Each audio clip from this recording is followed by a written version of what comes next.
मैं हूं Manav. Welcome to movie shoovy. करते हैं आपस में पॉजिटिव सा नमस्कार, सत श्री अकाल, सलाम और जय हिंद। बात करेंगे सारी सारी मूवीज फटाफट से। और एक मूवी जो आते आते रास्ता मोड़ के चली गई वापस। कोर्ट वोट का ऑर्डर नहीं मिला और सर्टिफिकेट नहीं मिला है और जाया नयागन उसको स्टैंड स्टिल मिल गया। तो ये कब रिलीज होगी? और राधा साहब जो 1950 करोड़ का बिजनेस करने वाली थी, वो उसका क्या होगा? दोनों की जब फाइट हो रही थी तो ऑब्वियसली जया नगन वो बहुत ज्यादा आगे थी, माइल्स आगे थी और अपने तेलुगु मार्केट के अंदर ही उसको डिफीट कर रही थी राजा साहब को। क्या होगा इसका, उसके बारे में बात करते हैं। पहले बात करते हैं अवतार एशन फायर। डे 20 है, अच्छा बिजनेस करा आज भी। 1.5 करोड़ का business after a Tuesday. Tuesday was of course bigger than the Monday because of offers. तो 177.5 प्लस 1.5 179 करोड़ रुपीज, जिस हिसाब से ये लग रहा है कि ये 200 के आसपास चले जाएगी। 200 टपना थोड़ा सा मुश्किल लग रहा है, बट यू नेवर नो। अगर हो जाएगा तो मतलब रियली गुड माइलस्टोन।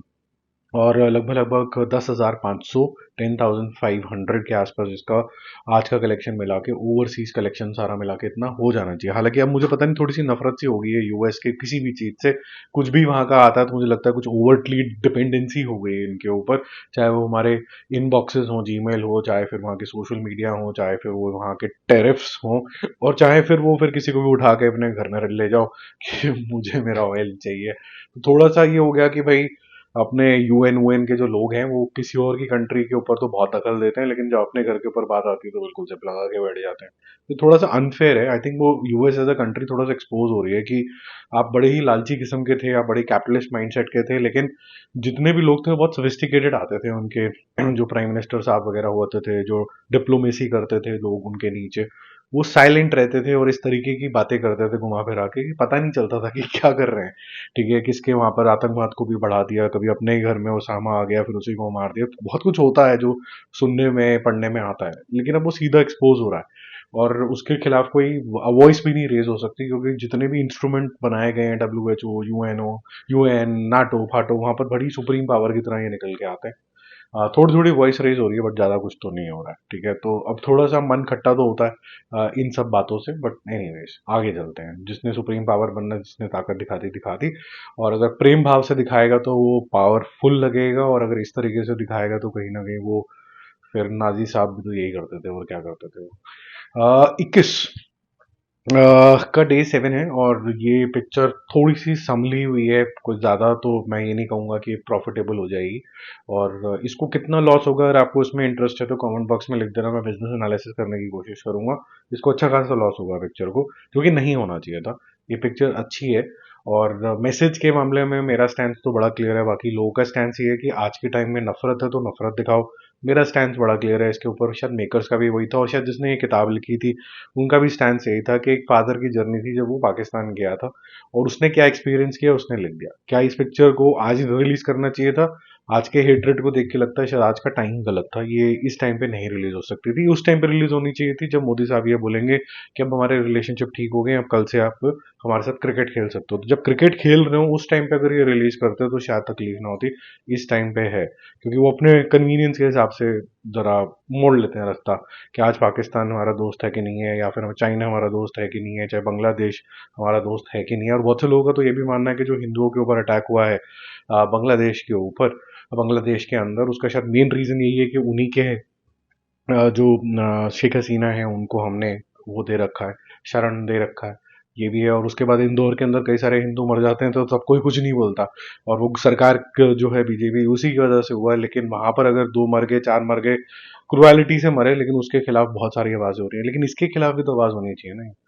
और मेरे को सबसे इंटरेस्टिंग तरीके का कुछ वॉइस जो लगा इंदौर के अंदर, क्योंकि वहाँ के जो सीएम साहब हैं उन्होंने घंटा जैसे शब्द का प्रयोग करा, तो लोग घंटा लेके जेनवनली जो मंदिर का घंटा होता है ना वो सड़कों पे लेके आ गए। तो I think that was a very I would say aggressive at the same time cute way of saying that.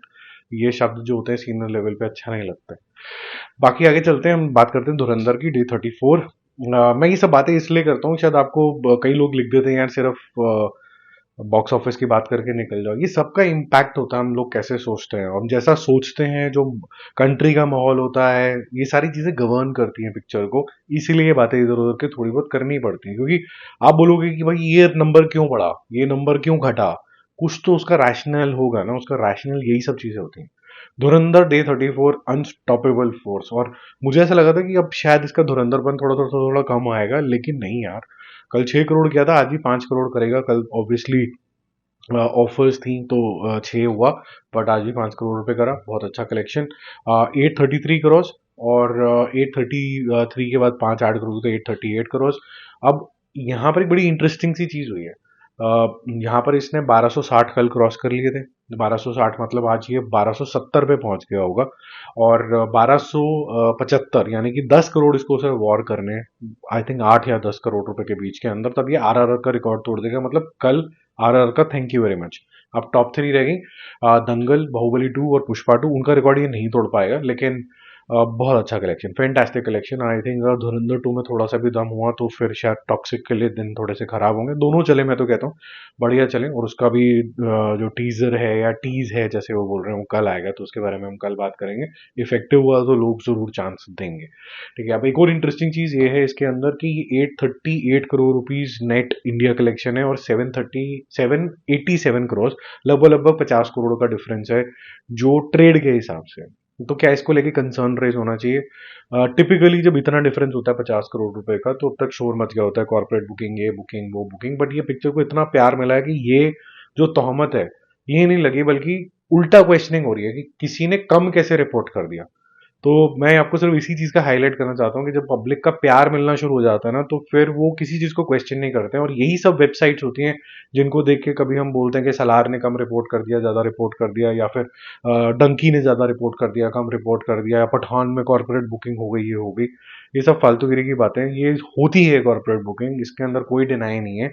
लेकिन जब ये पिक्चर हजार हजार करोड़ कर जाती है ना, तो आपका ये जो गबन सोटू से होता है या मिस रिपोर्टिंग जो होती है, ये हायर साइड में 30 40 50 करोड़ हो सकती है, इससे ज्यादा नहीं हो सकती। धुरंधर के केस में मैं यही बोलूंगा कि जब आपकी रिलीज इतनी बड़ी रिलीज होती है, जो छोटे से छोटे सेंटर में, छोटे से छोटे थिएटर से सबसे बड़ी जाती है, तो प्रोड्यूसर की सुननी चाहिए। प्रोड्यूसर ने अगर 838 का आसपास का फिगर दिया तो वो ज्यादा एक्यूरेट होगा। उस केस के अंदर आपको ट्रेड की ज्यादा नहीं सुननी होती है। ये मेरा पर्सनल एक्सपीरियंस है, बाकी आप और भी लोगों से बात करो, वो आपको अलग गाइड करेंगे।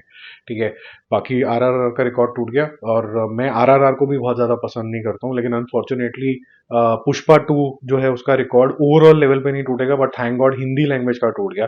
और जैसे ही ये रिकॉर्ड टूटा 812 करोड़ का, जब ये एक सिंगल लैंग्वेज में सबसे ज्यादा चलने वाली बॉलीवुड की पिक्चर बनी, एक्चुअली में इतना बड़ा नंबर तो किसी भी लैंग्वेज में नहीं हुआ, तो ए सिंगल लैंग्वेज की सबसे बड़ी पिक्चर ये बन गई। तो सबसे पहले वाईआरएफ ने कॉन्ग्रेचुलेट किया, और उसके बाद आदित्य धर ने उसको थैंक यू बोला, उन्होंने बोला कि मेरे को फर्स्ट चांस वाईआरएफ से ही मिला था। There is mutual respect, but people who don't respect are the trollers. वो एक दूसरे को लड़ाने का काम करते हैं कि भाई देखो स्पाई यूनिवर्स ही होना चाहिए था।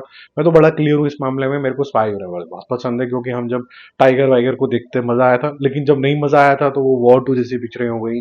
यहाँ पर जाके थोड़ा नीचे जाना शुरू हो गया ग्राफ। तो अब फीडबैक ये नहीं है कि स्पाई कैसा होना चाहिए या पाकिस्तान के साथ आप क्या कर रहे हो क्या नहीं कर रहे हो, क्योंकि इंटरप्रिटेशन आई थिंक टाइगर 3 के अंदर भी ठीक थी कि भाई पाकिस्तान खुद तो कुछ कर नहीं पाएगा तो हम कंट्रोल ले लेते हैं। That was the right thing to show, और जिस स्पिरिट से दिखाया गया था वो। हाँ, दूसरी चीज ये है कि आपको अब वो जो वहां की आईएसआई वगैरह ये सब के साथ आप उनके स्पाइस के साथ जोड़ जाड़ के काम कर रहे हो, वो मत करो। और वो एक जमाने में ठीक लगता था, स्टाइलिश लगता था, अब नहीं लगता। तो धुरंधर 2 जो होगी वो अपने जोन के अंदर होगी, अपनी कंट्री की बात करेगी, तो अपनी कंट्री की बात करो। और वो स्पाई यूनिवर्स को इससे सीखने की जरूरत है। इसका मतलब ये नहीं कि जो पुराना हुआ तो उसको मतलब रोना बैठ जाओ, रुदाली बन जाओ। पुराने जमाने में जो था, जितना देखा था, वही कितना हम अप्रिशिएट कर रहे थे, शाहरुख खान इज बैक और ये सब। तो नए का मतलब ये नहीं है कि पुराने के ऊपर जो है रुदाली बन जाओ। तो बस मेरा तो समेशन यही है। अब आगे चलते हैं, 2 और पिक्चरें रिलीज हो रही हैं। एक तो राजा साहब, जिसको कोई अप्रिशिएट नहीं कर रहा, इसके अंदर काफी सारी नेगेटिविटी भी हो रही है जो अनकॉल्ड फॉर है। हाँ ठीक है कि प्रभास को अननेसेसरी वीएफएक्स करके उसका अजीब सा चेहरा बना दिया गया। हाँ ठीक है कि उसका जो ये patch, hair patch wig type जो लगाया गया है वो नहीं सूट कर रहा है उसको। हाँ, ये बात भी सही है कि काफी सारी चीजें गलत हैं इसके अंदर के, गाने वाने नहीं क्लिक करे। लेकिन जिस लेवल की ट्रोलिंग हो रही है वो भी ठीक नहीं है। वो ट्रोलिंग डीमीनिंग जोन के अंदर चलती चली जा रही है, वो नहीं करना चाहिए मेरे ख्याल से। वो डीमीनिंग जोन के अंदर नहीं जाना चाहिए। आपको ये फीडबैक दे देना चाहिए कि नहीं हो रहा, और ये सच्चाई वाला फीडबैक है, क्योंकि वहां की खुद की पब्लिक भी कोई खास इंटरेस्ट नहीं दिखा रही है। टोटल 6 करोड़ रुपए का इसका एडवांस बुकिंग हुआ है नॉर्थ अमेरिका सारा मिला के। ₹6.5 करोड़ का, जो कि ज़्यादा एंटिसिपेटेड था। हो सकता है जब तक मैं बात करूँ 7 करोड़ तक का नंबर हो जाएगा। कुछ लोगों ने 9 करोड़ भी रिपोर्ट करा, बट एक्चुअली मेरे पास 7 की फिगर है, तो वो होगा। बड़े नंबर्स के साथ ये रिलीज होगी, तो इसका जो प्रीमियर प्रीमियर है वो हम बात कर चुके हैं, 1,000-1,200 करोड़, 1,200 रुपए में एक टिकट मिलेगी। और फिर मतलब अच्छा खासा 500-600 रुपये आपको खर्च करना पड़ेगा day one, day two, day three के लिए। फिर उसके बाद नॉर्मलाइज होंगी कुछ टिकट, 350 रुपये तक के आएंगे, तो काफी महंगा तामझाम है।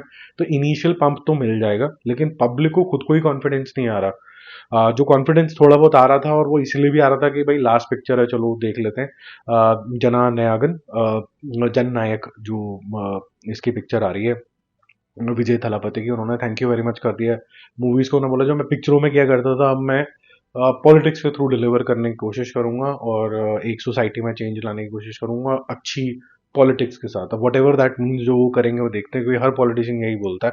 और ज्यादातर जो साउथ के बड़े हीरो बन जाते हैं वो पॉलिटिक्स में जाते ही जाते हैं, एक डिफॉल्ट सा कुछ हो गया। तो वो जो डिफॉल्ट है, ये क्या डिलीवर करते हैं इनको पता होगा, इनकी पब्लिक को पता होगा कि क्या प्रोमिस करते हैं। वो हमें पता भी नहीं है, तो हमें कमेंट करने का कोई हक भी नहीं है। बट क्योंकि लोग चाहते हैं इनको देखना, मलेशिया वगैरह यहाँ पर सब कुछ जाएगा, तो इनका 60 करोड़ का तो total world wide advance collection already आ चुका है।